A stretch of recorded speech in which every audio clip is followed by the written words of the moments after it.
A masterpiece of computer technology. It's splendid.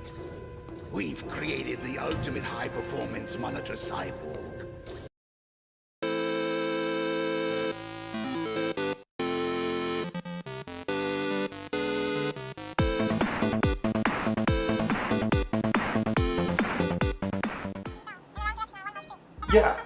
Yeah, no, I understand.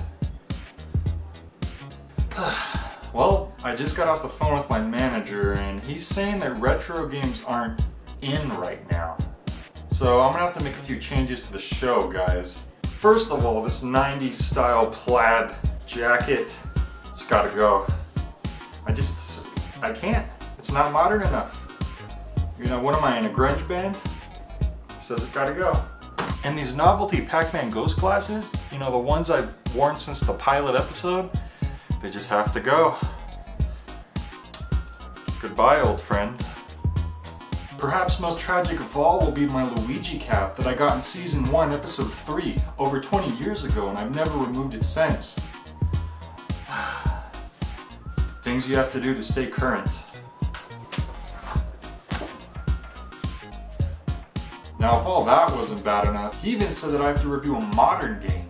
He said it's gotta be a game from at least 2010 or later. Well, luckily I actually have just the right game for that. Yeah, check it out. Street Fighter 2010.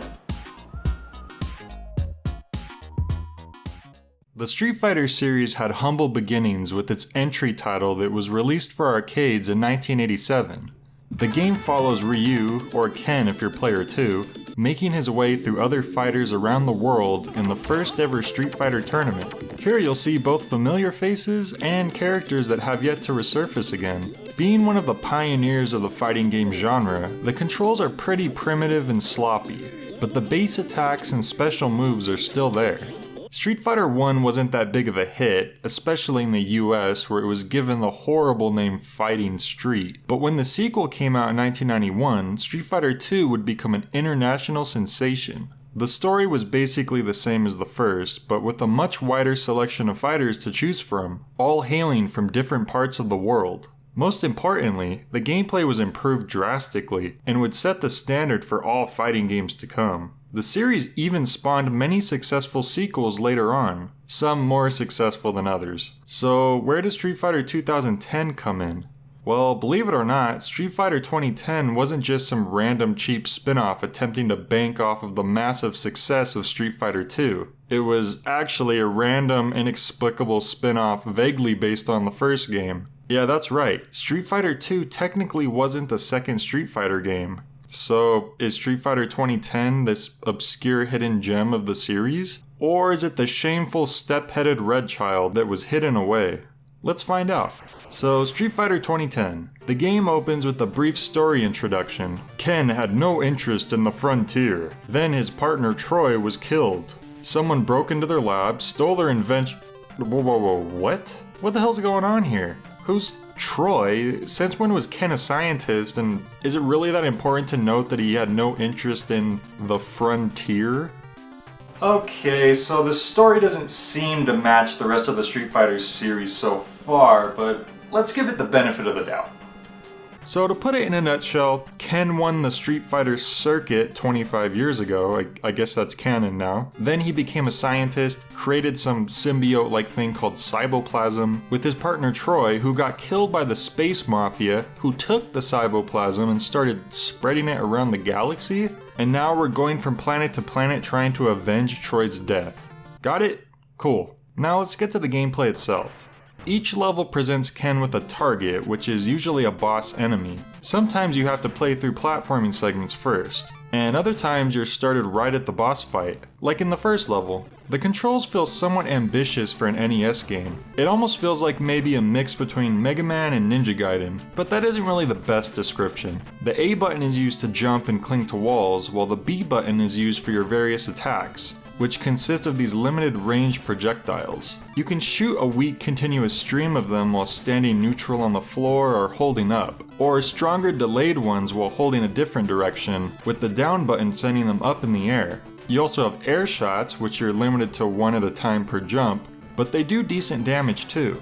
Other than that, the D-pad is used for your movement, but it's very context sensitive. Holding up may just prepare you for an upward shot in an open area, but if next to a wall, you may find yourself climbing up it inadvertently. Also, if you press forward while jumping, you'll just leap forward as normal, but if you press the opposite direction after jumping, you'll find your character doing a backflip, which lets you fire downwards. It may feel like you have way too many attacks for just a simple NES game, but these variety of moves do come in handy later on. The reason for that is because the enemies are relentless. The main difficulty comes from the fact that the enemies always seem to come at you from an indirect path that purposely avoids the directions that you're immediately able to fire at. It takes some time getting used to their flight patterns, so prepare to die a lot at first. On top of that, you may have also noticed that you're on a timer, but we'll get more to that later. Your projectiles start off very limited, but you can find these charges spread throughout most of the levels which will lengthen your attacks, giving you much more range to deal with enemies.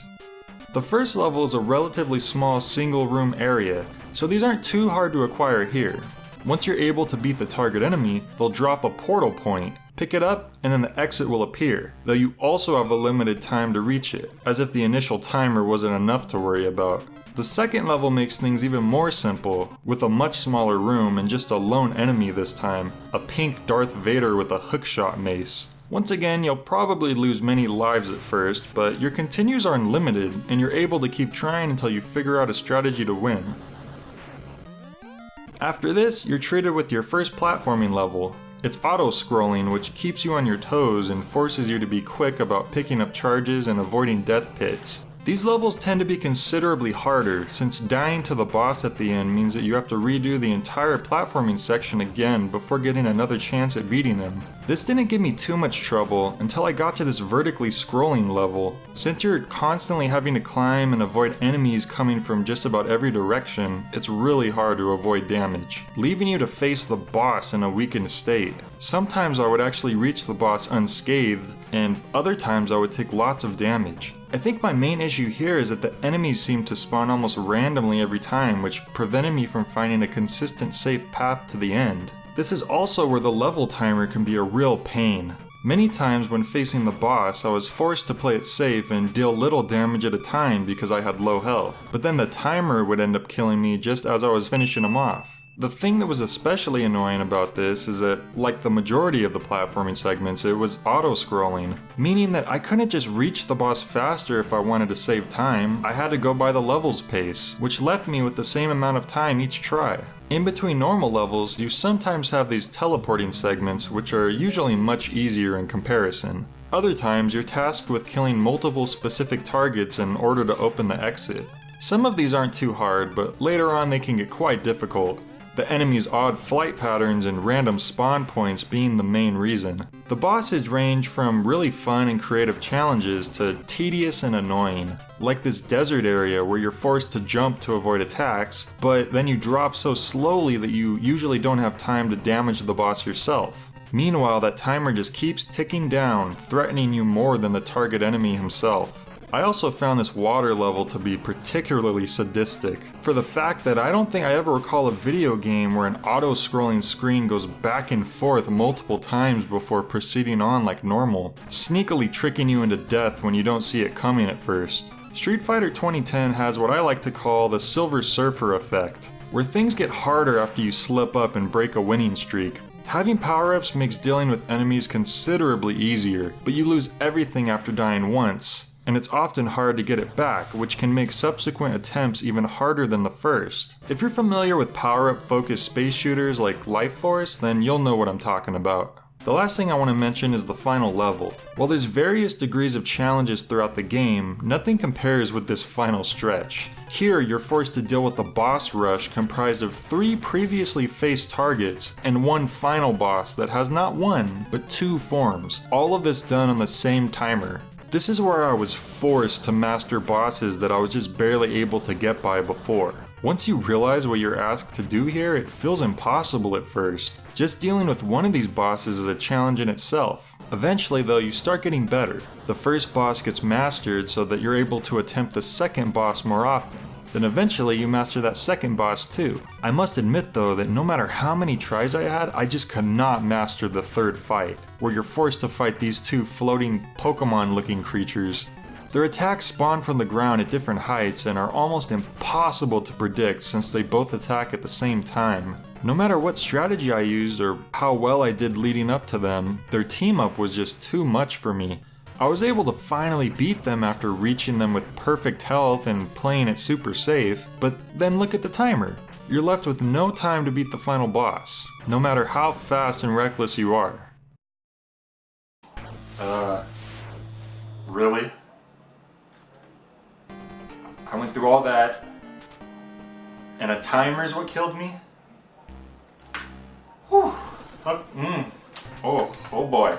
Seriously, like 1/3 of my total recorded footage for this game ended up being this final level alone. It's no joke. Eventually, however, I was able to beat the cursed floaty twins in good time with decent health too, which just leaves the final boss. And as it turns out, he's a pushover. Normally I would feel some disappointment in dealing with an underwhelming final boss, but after all I had to go through, it honestly felt more relieving than anything. All you have to do is pump him full of projectiles, both forms, and eventually he gives you that satisfying end boss explosion. After that, you're rewarded with the signature NES endgame screen. And that's what it's all about, isn't it? Game complete.